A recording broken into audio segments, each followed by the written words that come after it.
hian thalak dan tips pakhat ho te kan se le don hlai hianin thalak sak tung kan hmu ni atlang puin thla kan lak don hena angle hi ti hian a mi hring hi alai taka hin teng kan da thina uluk takin alai taka kan da thina ni ama ko chu a thiam ten an soi ni a chuan a zong a chuan ni longa atam zo ka chuan a diga mi thla kan lak sak donin alai taka in da hi mi hring kan lak to la he i thian za ho ni lovin mi mal thla kan lak sak donin alai taka da lovin heti hian a sir dewa ten khatiam mo he difil tu sir le lu tukta ma ko chu alai tak ni ro deu a sir dewa ti hian da tai ra amoi anin ti ani chu ain an lo na kan enanga khunga moi zo kan en lokam alai taka da in kan la photanga wan ti hianin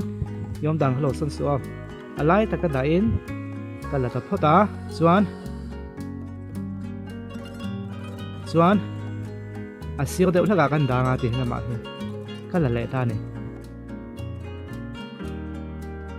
hian ne an lo na hi do en taula nge moi zo ti kha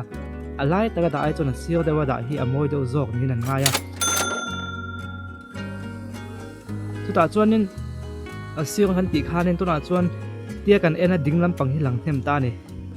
tia he tia kan ena ve lam pang kan lan hem ti don chung hu a lang moi tan pak lo ta be kwang moi lo ta chu wang chona be kwang moi do zok tu han lam pang pang pak tam na lam pang zok ki kan lan tiu le ta chu mi thla kan lak so don nai lu tuk ni si lo hla ve de ulak tanga kan lak don bok sin ti tu kan hin tia ni chu mi mal thala ka kan khriat tu kan ta tam tak chung kan khra to mai theya engai ngai dan le ti ha gomen laman lo soi don ni